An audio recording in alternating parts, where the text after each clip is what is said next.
Hello Farmington High School, I'm Ryan Robinson and welcome back to Cards Life 101. Today we're going to learn how to apply for a consumer loan at the Arvest Bank in Farmington. I'll see you inside.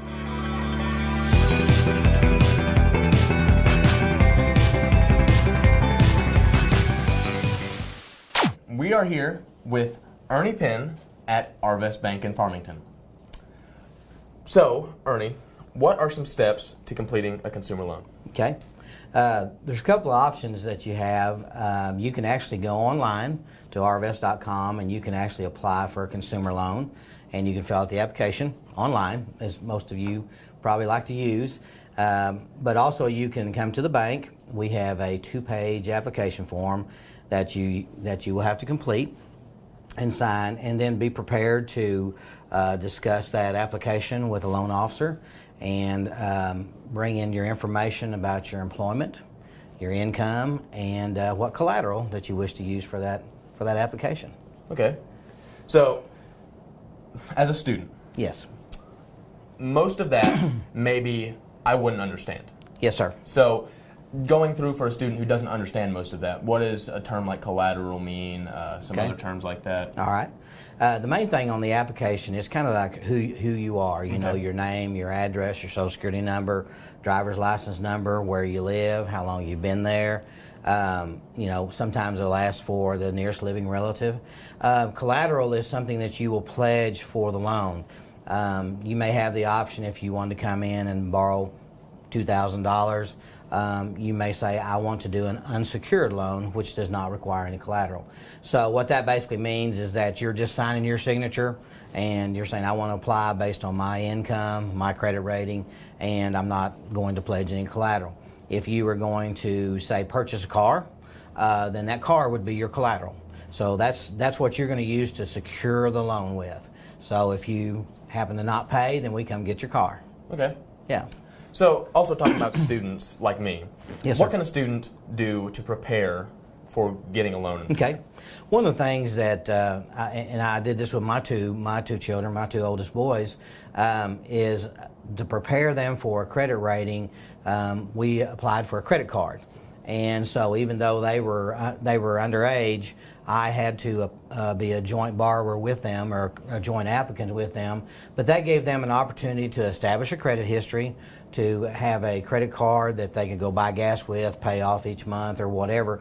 But that's an easy way to start credit history. You're going to have to get someone involved, because typically when you go to the bank and you're going to apply for a loan, the first thing they're going to ask you is, do you have a credit score?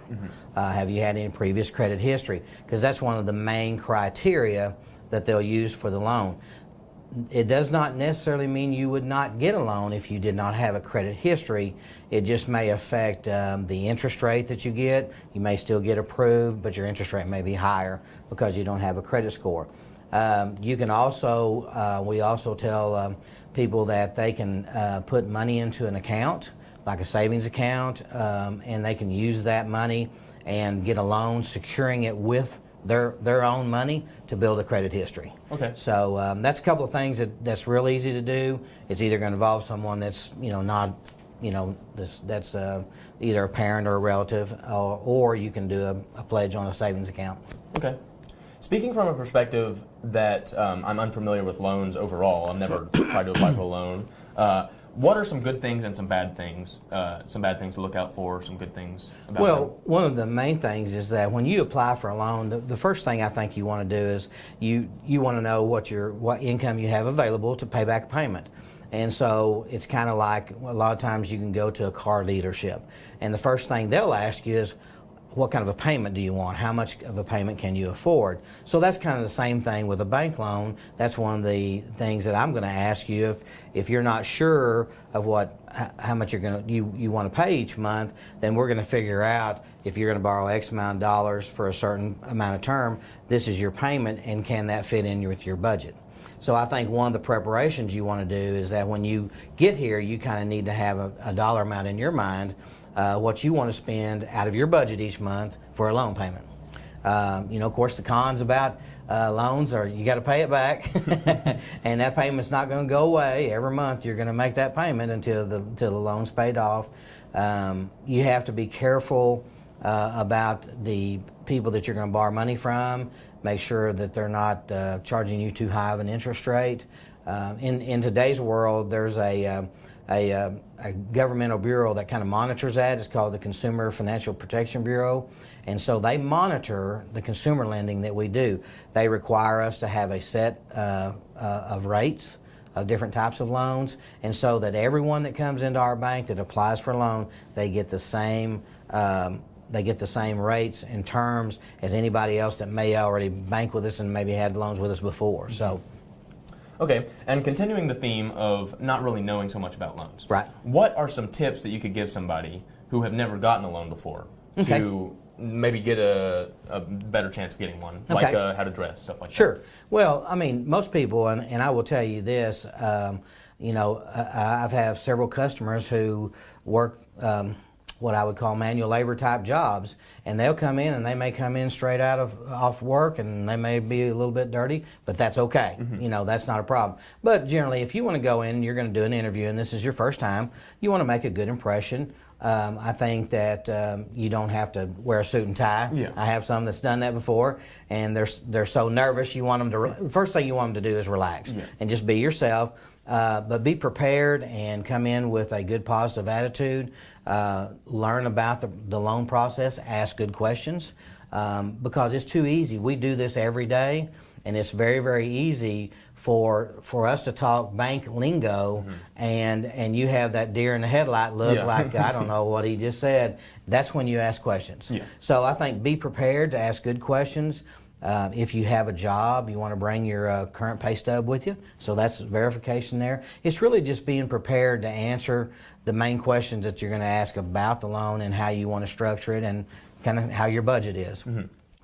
Looking into the future for a student like myself, yes, sir. Hoping to buy a house in the future, what are some steps that I could go to get a home loan?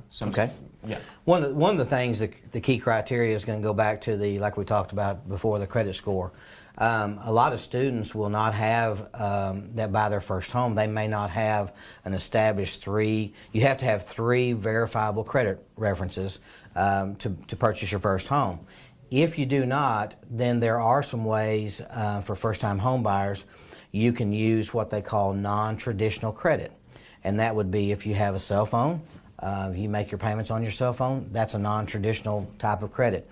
If you pay your car insurance, they will give you a rating. If you have utility bills where you may be living in an apartment or whatever the case may be, so you can use those entities as credit references.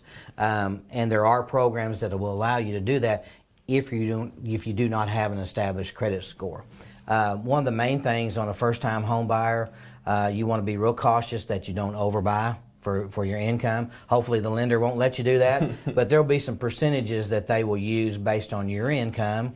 If you've been renting for $500 a month and you want to buy a house that your payment's going to be $1,500 a month, unless you're making a lot of money, that's probably not going to happen. So that's too much of a cultural shock to go from that level to that level. But there's just a lot of things that establishing your credit early, keeping those payments paid in a timely manner, even though you're saying, oh, it's just my cell phone.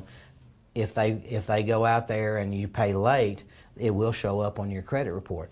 If you do not pay, and some of the things that you have on, say, not a consumer loan, but on, say, like your cell phone bill, or say you change carriers and you didn't pay your last bill to the last carrier, they can file a judgment against you, a lien against you that will show on your credit report, which can cause negative implications on that credit report. So one of the things that you want to consider is when you're getting a mortgage loan, whether it's your first time, second time, or the third time, most people, to keep their payments at the lowest level, they can go up to 30-year financing.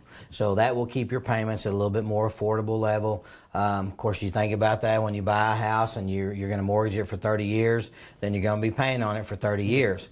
One good thing is there's 2 factors you can do while you're living in that house. As your income grows, you can pay extra each month on the loan payment, which will actually reduce the term of the loan from maybe 30 years down to 25 years.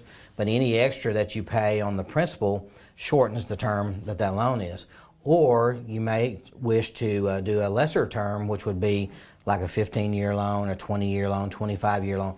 Any amount that you reduce it, it'll just pay off quicker, so you're going to build up equity in your house a lot faster with a shorter term loan. Of course, the payment's a little bit higher, but that's okay. The interest rate on a 15-year loan, we'll just use as comparable today. A 15-year loan today is like 3.5%, where a 30-year loan is 4%. So you get a little bit of an interest rate break, the payment's a little bit higher, but in 15 years, the house will be paid off, where on the other loan, and you still owe 15 years after that term. So you mentioned a term, going back to this, what you said equity. Now, what does that mean? Okay, just equity is when you buy a house. Right now we have loans that you can actually get 100% financing on to buy a house. So if you do that, then basically you have zero down payment.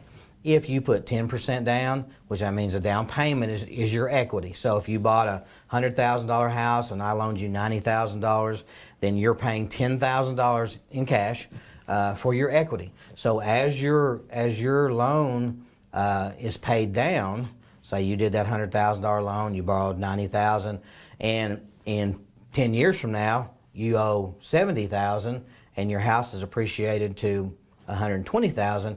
You've got $50,000 worth of equity. So it's the difference between what you owe and what the value of your home would be. Okay. And then if you decide to sell that home and you want to move up to the next level, then you will get your equity out and use that as a down payment for the next home. Okay. One of the things I think is very important, and I always tell this to the junior bank board because I hear it every year, is that when you establish your credit, when you establish your credit history, it will go with you for the rest of your life. You can't hide from it. You can't run away from it. That's the most important thing that you can do. And because that can determine whether you get a job, because a lot of employers pull credit history. It also determines what type of rates you get on interest rates, like for car loans, because our chart will say, this is the interest rate for this credit score. So if your credit score is not as strong as it can be, you may pay a higher interest rate. And also for a home loan, it'll definitely have an impact on the home loan. So your credit score and your credit history, when you start being young people, that's the most crucial thing that you can do in your lifetime, because like I said, it will follow you for the rest of your life, and it will make a determination of a lot of life-changing events that may happen in your lifetime. So it seems a little strange, but it's this the world we live in today. We live in the credit score world. Mm-hmm. You can be the best person in the world. That doesn't count anymore. Yeah. Character does not play into anything. It's credit score and income and collateral. Thank you for joining us on the second edition of Cards Life 101. I'd like to thank Ernie Penn and Arvest Bank in Farmington for letting us talk to them. See you next time.